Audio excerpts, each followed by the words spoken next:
And we'll be going live in 3, 2, 1.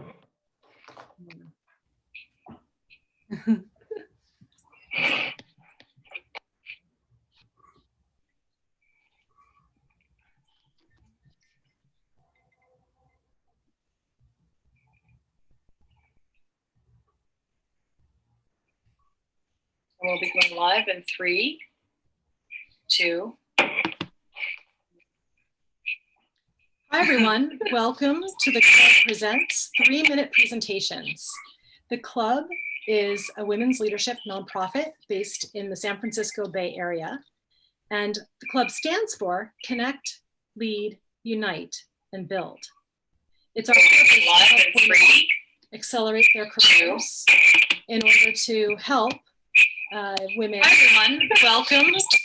Help women to ensure that they have opportunities, whether that be to improve their public profile, to improve their career acceleration and promotion opportunities, and to be better known. So our event tonight is around sharing some of those ideas that are in the minds of these brilliant women so that they can show their expertise and their thought leadership around the topics that they choose to present on. Our topics tonight are very diverse and varied, as our speakers will be introducing each speaker. They will be providing their 3-minute presentation. We'll have a brief pause after they do to get set up with the next speaker, and then we'll go ahead and continue on. I anticipate the event will be about an hour, maybe an hour and a half, and we are not accepting questions at the moment, but you will be able to reach out to folks on LinkedIn, and you will be able to see this live stream later on our YouTube channel. So without further ado, I'd like to introduce our first speaker. Allison Sands is going to be speaking on living in the worst case scenario. Allison Sands is a former FBI agent, Defense Department counterterrorism analyst, spy hunter, and interrogator. She is currently the CIO of a physical security company and is leveraging the tools she learned in intelligence and investigations to keep people safe where they live, work, and play. Allison, kick it off for us. Thank you, Lorraine. At Quantico, we are trained for the worst case scenario. I can take down an attacker in a dozen ways, find bad guys hiding in closets, and disarm someone pointing a gun at my head. I know what to do in the event of an active shooter and of a terrorist attack. And every agent is trained that way. So we all enter the field with a mindset that bad guys are lurking around every corner. And you can imagine that this mindset only increases with more advanced trainings and things like the SWAT teams and the hostage rescue teams. And I know that my experience at the FBI is part of a larger trend. All over the country, security forces are looking and acting increasingly like soldiers. We've shifted towards militarization and away from the fact that as security professionals, our job is to maintain peace, avoid conflict, protect innocent people, and serve our communities. And let me just give you an example. A few years ago, I was part in an arrest on the south side of Chicago. There was reason to believe the suspect was armed, so the SWAT team was called in to execute the arrest. They arrived in a big armored vehicle, threw flashbangs into the house to scare everyone outside, and cleared the house in full SWAT gear, only to determine that the subject was not in fact there. The only people that were home at the time were the subject's grandmother, his girlfriend, and 3 children, all scared, and now all standing in their front lawn in their pajamas. And then it was my job to interview the family, to get them to have them help me find their loved one so we could go and arrest him. No easy task. And it took some time, but using my skills in persuasion and influence, I eventually learned the address of his friend where we found the guy, hiding in the closet, no less. The skills that ultimately led to his arrest were not the tactical skills I learned in the academy. They were the tools I learned as a psychology major, as an intelligence analyst, and as a human being in navigating a world full of conflict. And that's the problem with training for the worst case scenario. It almost never happens. Instead, more than anything else, security is about talking to people, from victims to witnesses to confidential informants. The skills I use most involve being relatable, humanizing myself, and disassociating myself from the badge and the gun. Now, I am very pro-police and pro-security, so I feel like it is my duty to say that what we are doing as a community is not working. Trust in law enforcement is a vital element in civilized society, and now more than ever, that trust is being tested. At my graduation from Quantico, former FBI Director James Comey, gave a speech that I will never forget. He told us that the respect we will receive as special agents has not been earned by us. Rather, it was passed down to us by generations of agents before us who consistently did the right thing. That public trust took thousands of agents hundreds of years to earn, but that it would take just a single violation of that trust to ruin it all. Like a hole in that dam, each of us had the potential to collapse the critical yet tenuous public trust. And when I watch the news, I see a lot of holes in that dam. I see the potential for the whole thing to collapse and drown us all. The worst case scenario that we train for is not the worst case scenario that we are currently in, which is distrust, disdain, and disorder. It's time to focus our attention back on the public we serve. Remind ourselves that we are all on the same team and rely on words, not guns, to achieve our shared goal of safety, peace, and being free from the fear of violence. We get there by putting people first, reforming our mindset to anticipate the most likely scenarios, and learning and practicing ways to relate to one another. Thank you.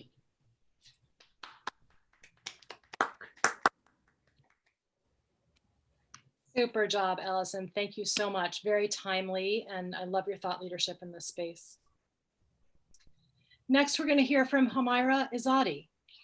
Homaira is going to speak about how to slow down the process of aging. Homaira is a doctor. Dr. Izadi is a medical doctor with 25 years of experience across different fields in medicine. Her main passion is anti-aging medicine and the science of reversing the aging process. Dr. Izadi, your turn. Thank you. So I want to talk about the aging process today. Is aging a disease? Should we treat aging? And is there any way to slow down, stop, or reverse the process of aging? The answer is yes.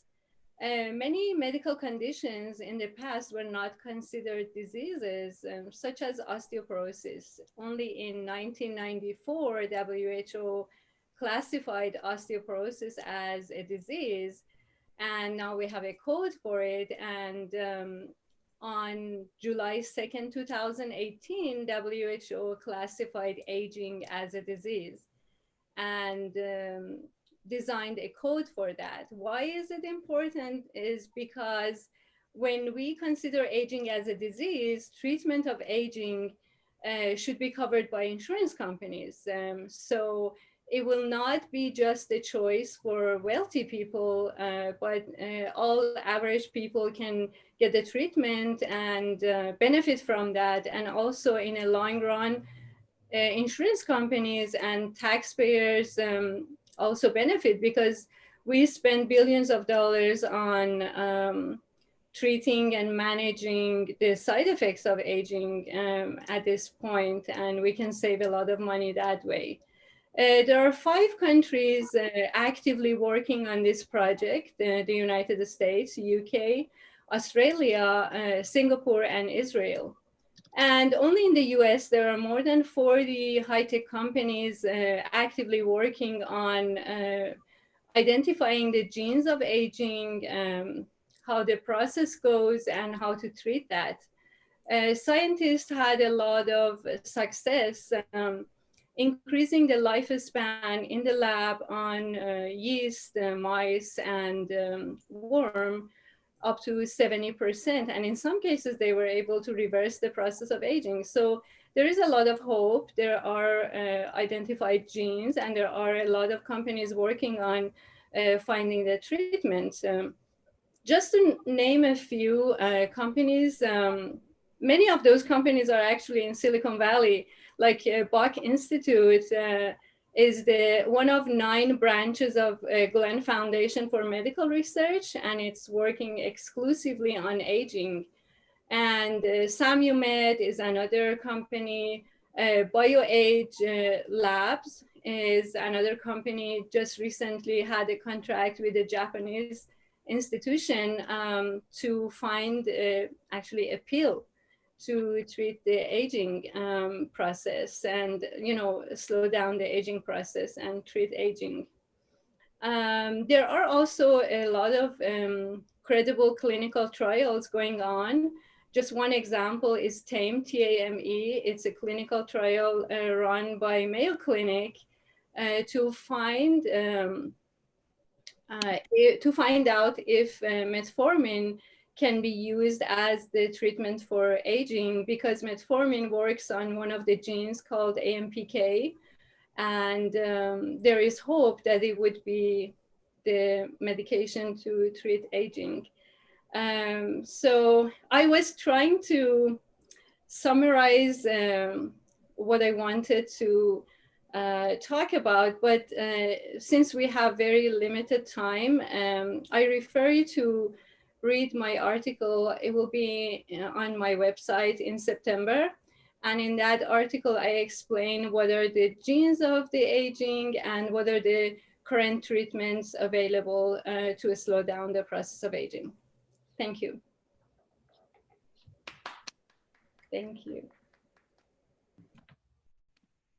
Thank you, Dr. Azadi. A fascinating topic that concerns each and every one of us. So great to hear, that there is a science to it and that there's more research available. There's research being done and more information available in your articles. So thank you.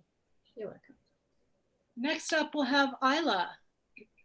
Ayla Malik is going to be presenting on creating change activists and kindness warriors in the next generation.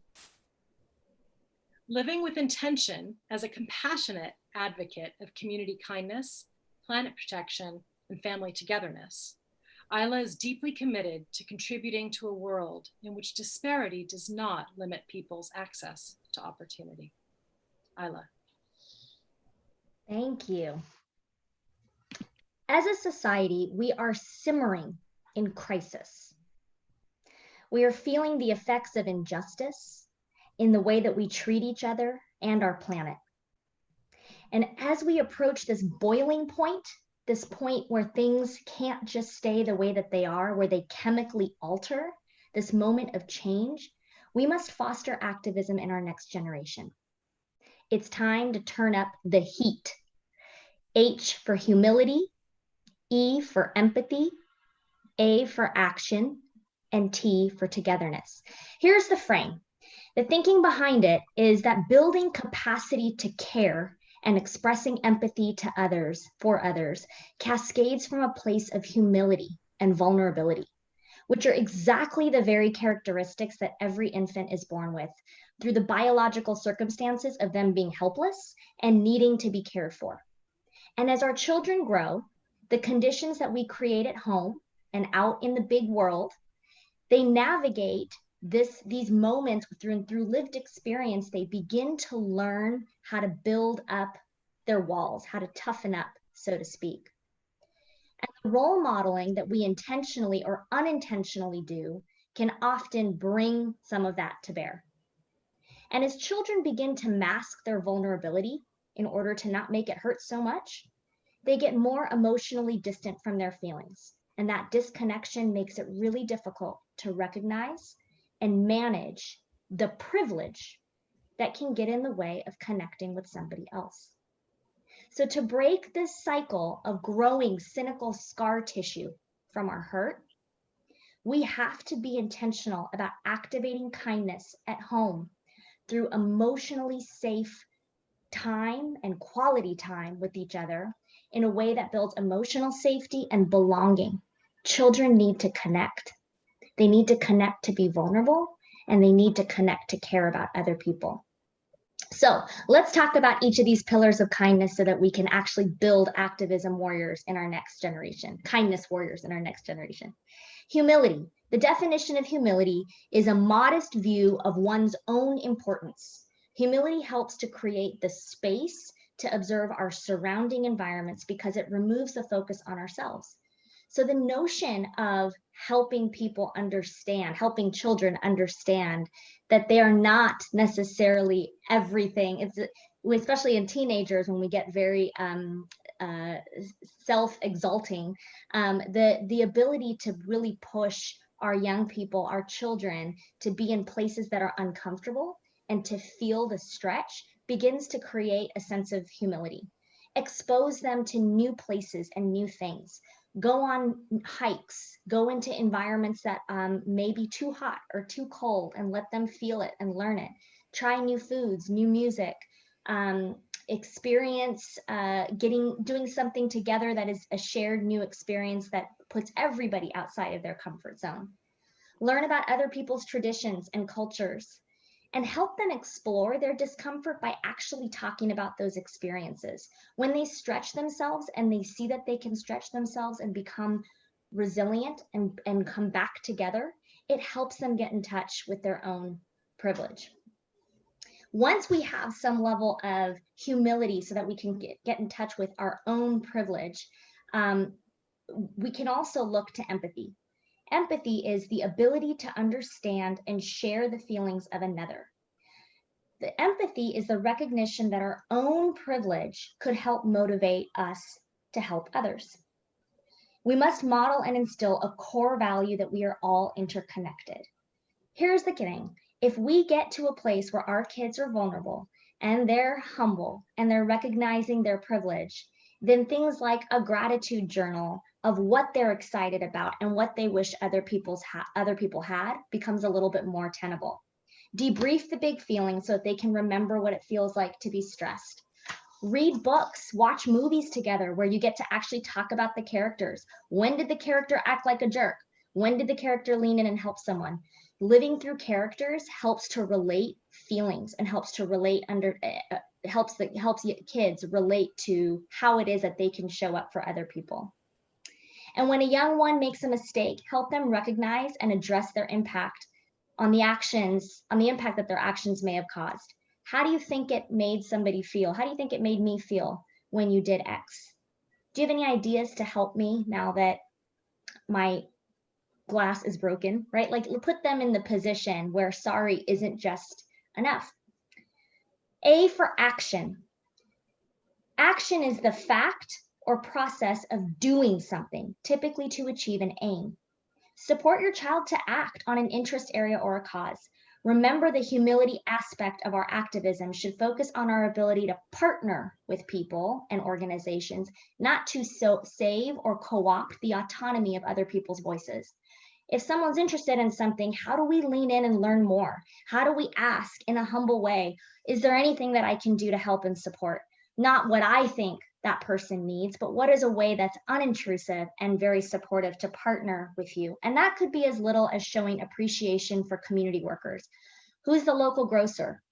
The local post worker? How can you support and brainstorm community helpers that our families come in contact with every day? And how could little ones participate in acts of gratitude and kindness? Facilitate your child's ability to amplify his or her voice on particular issues through creative art and expression. The more that we amplify diverse voice, the more we challenge and redefine societal norms that perpetuate a culture of implicit bias and a culture that's still simmering with a lot of pain. Some ideas to consider might be around starting a gallery wall, taping a story that your child makes up about community activism or kindness. Look for local media outlets to submit your child's poetry or reflections. Write letters, even random letters, doorbell ditch letters to random people of random acts of kindness. And finally, the last letter of heat, togetherness. The state of being close to another person or other people. Being and doing together in a consistently safe environment creates security and a sense of belonging. With that foundation, children are more likely to stay vulnerable, humble, and motivated to lean in. And it's crazy times right now with COVID and shelter in place. And so we have to be super intentional about how we do that. It doesn't have to be perfect. We don't have to get it right, but we have to try. And so asking our kids and our family, hey, what's something we can do? Or can we play a game together? Or can we watch a family TV show that we only watch together? Having protected time for just you and your family that's fun and present and no one else is invited creates some of that container of space that children can thrive and grow in. So use the frame, heat, once again, humility, empathy, action, and togetherness to lean into the movements and the moments of today. Whether it be youth engagement for global action, International Youth Day of the UN, Black Lives Matter, leaning into the climate change crisis, COVID support, rock the vote for voter turnout, whatever it is, any act of kindness, any quantity for anyone, and at any magnitude counts as kindness activism and has a ripple effect that will reward endlessly. Good luck. That was super, Isla. Thank you. I love the acronym of HEAT, and it's wonderful advice that my kids are going to start recognizing around the house. So thank you very much. I appreciate it. Our next speaker is Anne-Marie Kenitzer. She's going to speak on the art of being strategic. Anne-Marie Kenitzer is a curiosity-driven business accelerator with technology industry broad experience in leading product, strategy, and innovation, from entrepreneurial initiatives to large-scale business transformation. Anne-Marie's passion is being at the intersection of emerging technology and new business models, where she navigates strategy, aligns business partner coalitions, and mobilizes execution to transform ambiguity into solutions. So without further ado, Anne-Marie. Thank you, Lorraine. First, I would like to call out the common misperception that goals, your planning process, or what you define as your future state are strategy. They're all very important, but they're not strategy. Strategy is a verb, and it's putting things into action and making consequential decisions that move you in the direction that you want to go. And being strategic is an art, a different way of seeing and thinking and acting. And so today I want to share 5 practices that can help you to be more strategic. Let's start with seeing. So we look with our eyes, but we see with our mind. We all have filters on how we perceive the world. It's based on our collective experiences, our values, our personality, the level of attention or distraction, and even our mood. So let's have a little fun. Take a look at these pictures. Can you see 2 different images? You may need to let go of what you currently interpret or open your mind to find the other image. The art is being open to embrace and seek out that ambiguity and see all the views, because that's when we find the connections and the meaning that others will miss. So what are some things that we can do to get better at seeing with our mind?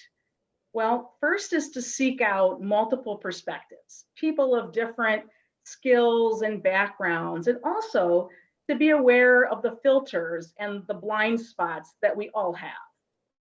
Also, we can play puzzle games or practice gaming out moves and counter moves. We also need to be careful of wanting to lock into certainty too soon. Be comfortable in the ambiguity a little bit longer. Now that we've opened our mind to see, let's focus on how we make sense of it all. Resist the temptation to filter things or categorize things that don't make sense. Take a look at the picture in the middle. So is this an elephant or a zebra? Or maybe some other kind of animal? Or maybe it's not even an animal at all. Consider unexpected possibilities, things that typically don't belong together. How can you practice sense making? Well, first, you can break your own routine. Do things in an unfamiliar way, different sequence, and that'll stimulate the light bulb for you. Also, you can practice what I call what if thinking. Put 2 random objects together and brainstorm what new value that those 2 objects might be able to create.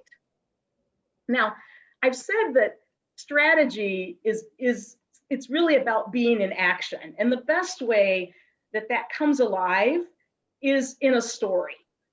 So let's start with the characters. So your customers, your consumers, your competitors, note that their personalities, their values, their actions, they all evolve as the story unfolds.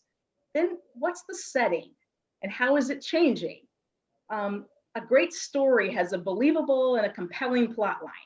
That's your products, your mission, your motives, and how does the market respond to that? Everyone loves a good conflict. Competitive battles, disruptive industries, and the underlying part of your story is your theme. That's the value and the purpose that drives your business or product. It's your sustainable advantage. So to bring the whole story together, I use something I call composing symphony. So what is that? Symphony is about understanding the full picture, bringing together all the pieces and connecting the dots into a new masterpiece. Most innovation is actually part of bringing together and composing or integrating existing ideas, new existing technologies or models into new ways. To really practice symphony, you need to have whole mind thinking, using both your right and your left brain strengths simultaneously. So by combining the right brain part of sensing the big picture and being creative and randomness and interpreting and using your intuition, that enhances our left brain analytic and planner and logic and reasoning. And so ways that you can practice symphony are just taking the time and putting some discipline at the end of your day or at the end of your week into intentionally connecting the dots, thinking about what happened, what did you see, what did you learn, and be that master of symphony. And finally, as I said at the start, strategy literally is about taking action. Seize the day.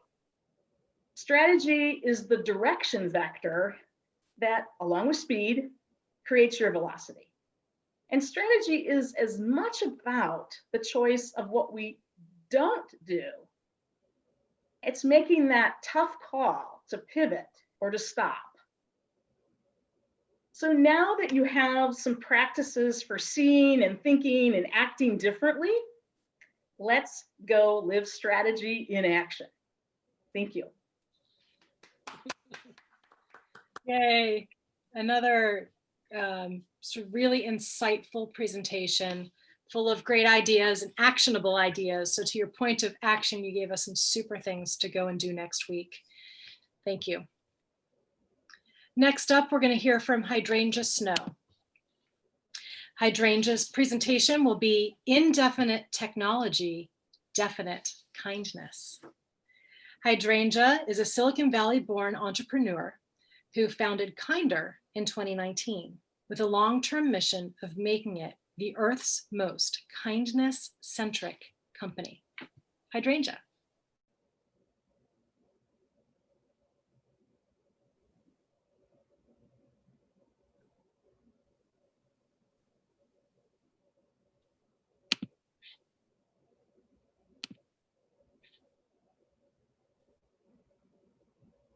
Oh, sorry, I need to unmute myself. You're all set, we can hear you. You can hear, right? I can Share. hear you perfectly.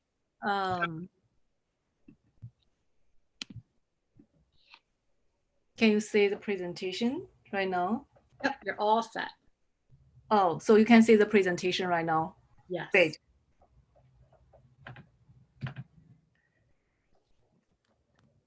Indefinite technology, definite kindness. Let me see. Today, I'm going to share some stories about people and technology. I hope they can give you a glance at kindness-centric technology and design.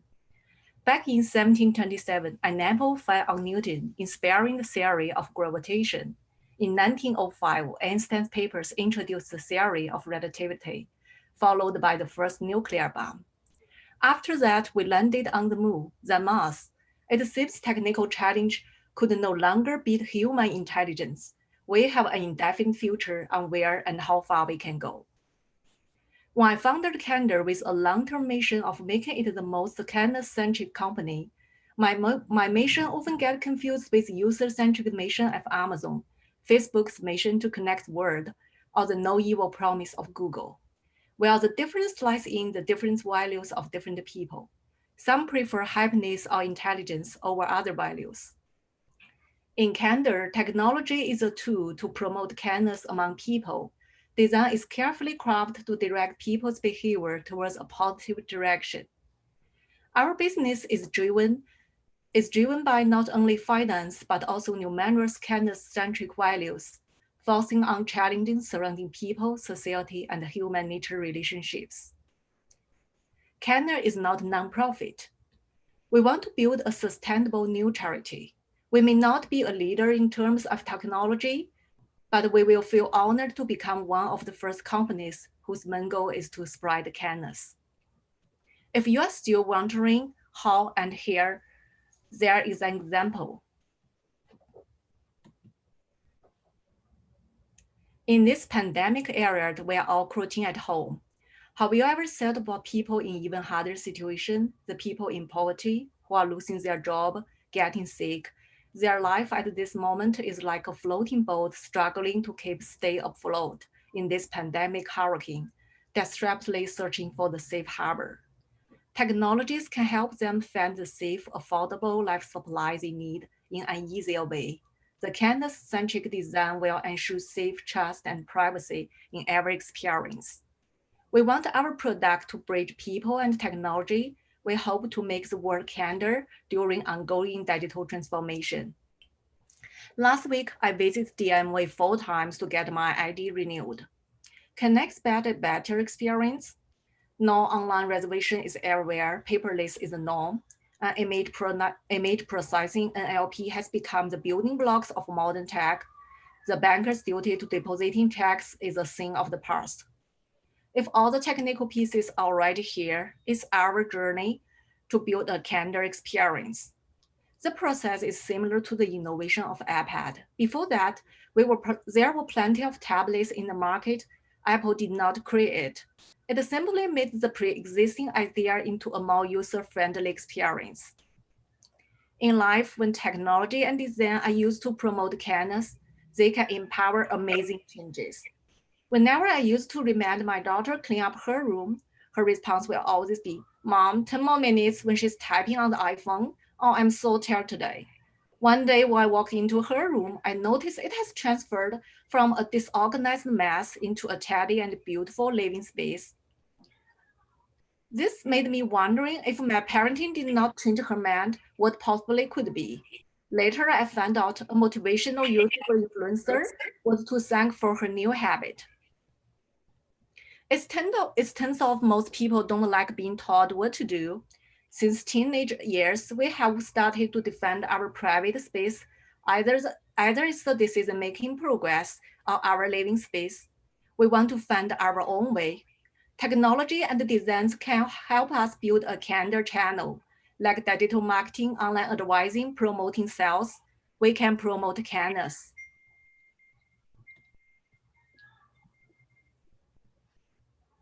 In Candor, we are stepped into the frontier of Candor-centric technology and design.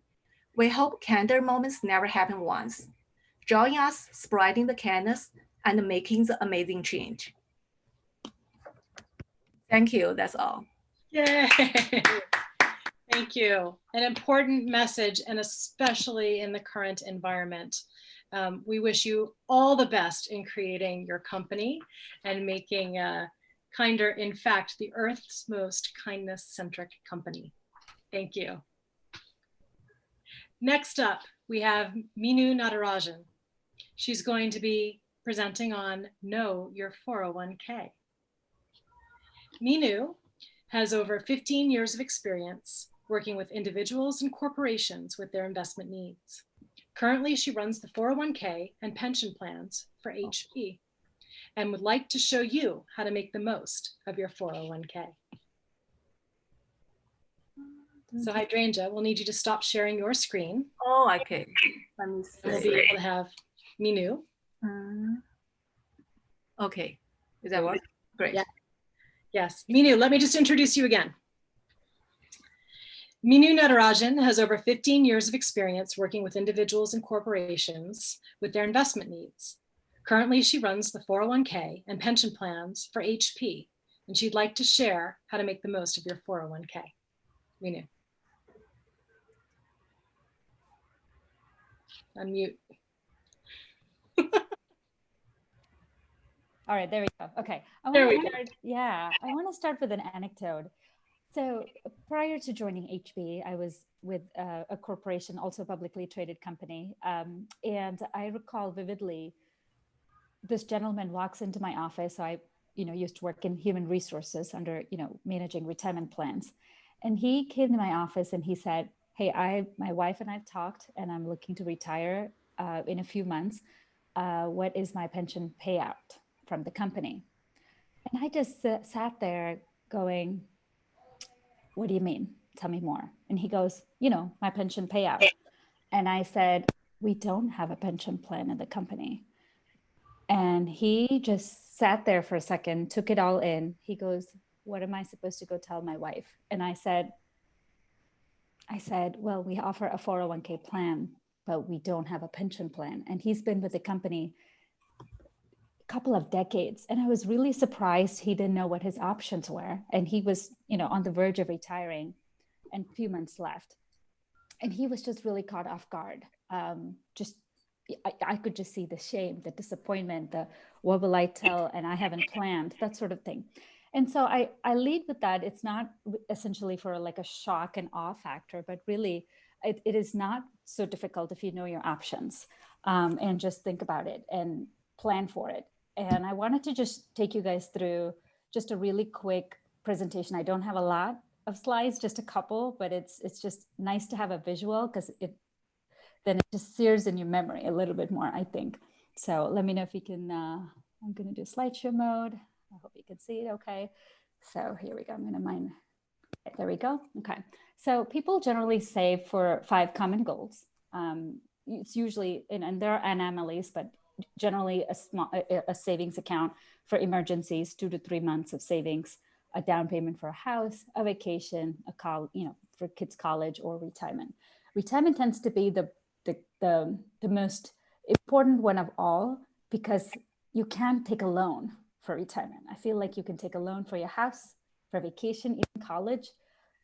Retirement is something you really can't go take a loan on. Why save for retirement? I mean, I won't go into a lot of details, but really people work through 65 still, 25 years to 65. That's about 40 years they work. And then they live from 65 to give or take 90, 95. So that's another 20, 30 years you have to plan for that you're not working. So you need to create a paycheck, if you will. And Americans are living longer. We have a fragile social security system. Most of us don't have a pension plan. Only 3% of Fortune 500 companies still offer a pension plan, and skyrocketing healthcare costs. So even if you pay off your house, that's what I'm most worried about. Family of 4, it's a little over $1,200 to $1,500 depending on how rich your benefits are. And so really need to think about, that's about, $20,000, $30,000 just in healthcare. So need to think about how we are going to fund that. And so think about this for a second. So back when I started as a financial advisor, so like 15 years now, somehow people, the magic number to save was $1 million. It's not nearly enough these days, but let's just say everyone would say, well, I need $1 million to retire. That used to be sort of the magic number. No rhyme or reason. How much, so I took $1 million and said, okay, if we break it down backwards, let's say I want to, aim for $1 million when I retire. Think about this. Would you rather save $300 per month from the time you're 25 till the time you're 65? That's 40 years every month to get to $1 million. Or would you rather wait? And which is what I will say most of the time when I was sitting down with people, they'll say, gosh, okay, I'm now 50, 55. I'm now ready to plan for retirement. Well, guess what? If you only have 15 years left, let's say you start at 50 and now you have 15 more years to go. To get to the same $1 million, you have to save $3,000 per month. So just let that sink in for a second. $300 a month, diligent for 40 years versus $3,000 for 15 years. And so, and I just, again, took $1 million because most people think that's how much they need. And the rule of thumb is how much you need.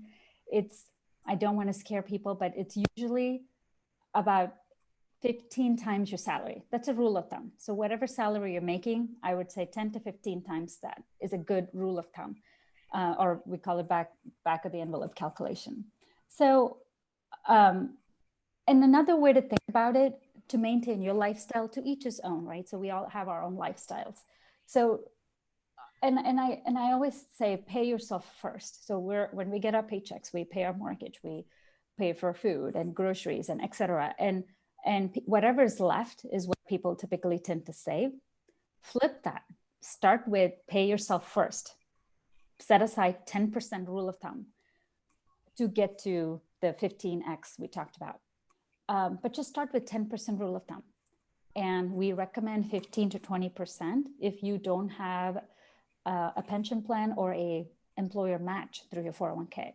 So as you can see, the numbers go high. So if you have a 401k, and these are all, I'm happy to spend more time in the future to talk about what you can do inside a 401k, but essentially it's a great savings vehicle. Most of us who work for employers have.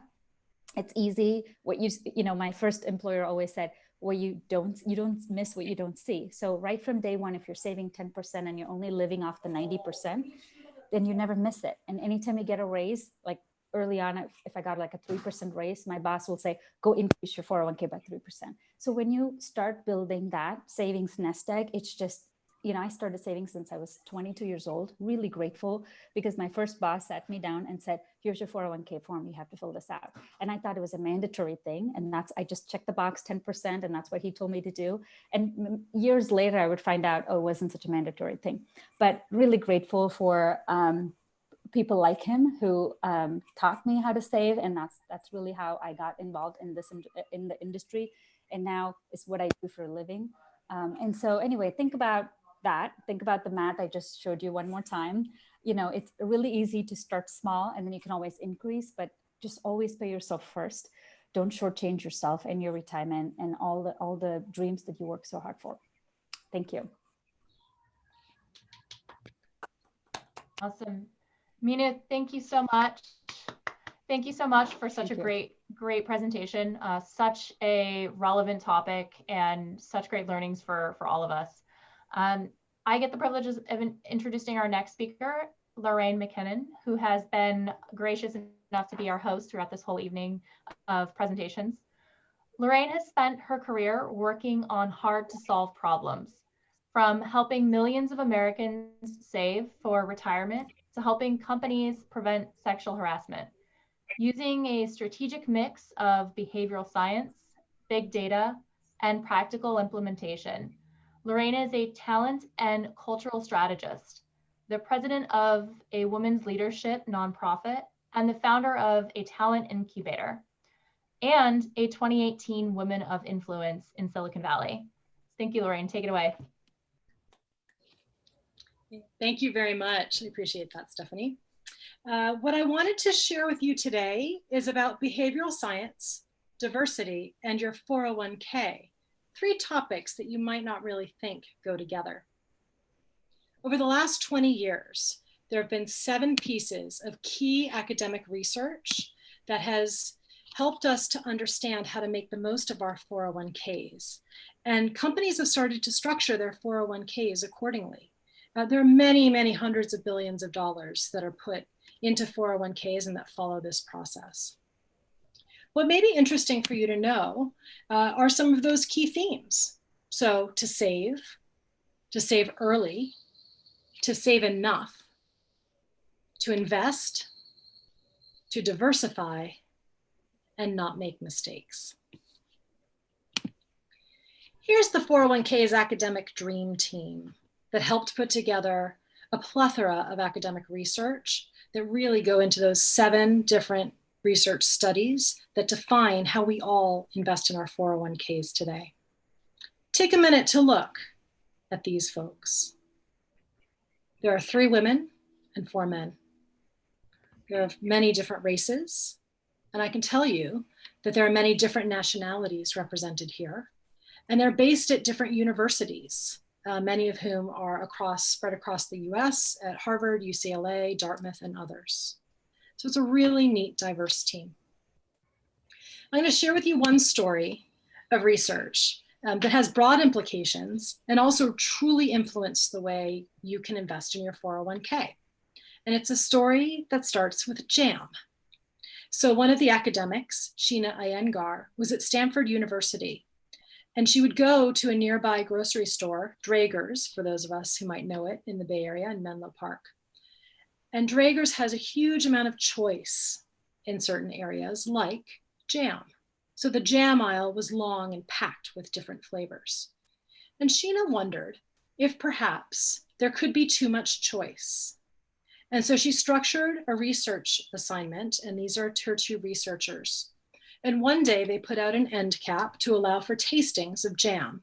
The first day they put out 25 different types of jam. They gave a little coupon slip to the taster, who would then theoretically go to the aisle, select their favorite jam, and use the coupon to get it for free. So they ran that experiment with 25 different jams, and then they tried it again at a different time with only 6 jams available to taste. And again, the tasters got a coupon, could go to the jam aisle, select the jam that they wanted, and get it for free. So what they found was that the people who only tasted 6 jams had a far easier time of making a choice and getting their jam. The people who had tasted 25 different jars of jam went to the aisle, and the researchers watched as they hemmed and hawed trying to make a choice, decided not to make a choice, and left without their free jam. So this has tons of implications, and her work is broadly known and factors into the way that marketing and marketing technology work today, and also factors into how 401k investment menus are set. So used to be that there were thousands and thousands of funds available, hundreds of funds in your menu, and now we move to a simple but sophisticated menu. But what's really interesting about Sheena Iyengar is that she is blind. She does not have sight. So imagine for her what it would be like going to a grocery store and being sort of offered all these different types of jam and not really knowing how best to choose. And it's exactly her difference. It's exactly the fact that she had to think about a different way to choose, and that choice was really different for her, that she came up with this research, which she first did on jam and later did literally on the 401k and fund choices, to understand that too much choice is not good for anyone. And so she's applied this way of thinking that was very much her own way of thinking that really makes the world better for all of us. And has certainly made it so that people, instead of just setting aside their 401k and choosing not to invest because they can't decide what funds, people actually go in and make a choice and therefore have a better, more dignified retirement. So with that, I'd like you to think about diversity in your business. How might diversity of thought from people of different nationalities, academic backgrounds, different abilities, help your business make better decisions, better products, and better services? And how can you be better at capturing all the good ideas, hearing all the good ideas, going and sourcing all the good ideas from all the people who have them, and making sure that you're collaborating together to come up with some of the best ideas? And then how can you be an ally? How can you make sure that others get heard? Can you make sure that others get credit for their work? And how do you make sure that all ideas are treated equally when you're brainstorming? There's another factor to being an ally, and it's about sort of who you choose to be with and how you choose to represent things. So I wrote a book on the 401k with all the learnings and inspiration that I had from that dream team of academics. And I called it Known: How to Create a Great 401k. And when I went to get my cover art, I was presented with a number of different options. And each of them was similar to this: a young white male dressed formally. In this case, he's pointing at a presentation that looks quite simple here, something that's been drawn on this little whiteboard. People at the table are clapping for his idea. So I'll just share with you now the cover that I chose. I chose a Black woman who has a seat at the table, who's clearly collaborating with the other senior people at her company, who looks like she's got the confidence and the knowledge to create a great 401k.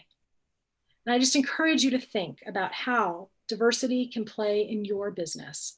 How can things be better for you if you source ideas from a broader set of people and become an ally and make sure that you are featuring diversity whenever you have an opportunity to do so.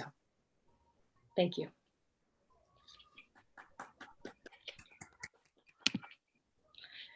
And thank you to everyone. This concludes our club event on 3-minute presentations, and it will shortly conclude our YouTube live stream. I thank everyone who's been watching on YouTube for coming and dipping in to get some really insightful and very different presentations. And I hope that you'll all reach out to the folks that are here to learn more about them, about their expertise, and consider whether they might be useful in coming to speak to your company, at your event, or in a future opportunity that you may have for them. So thank you very much, everyone. Stay safe and be well. Good night.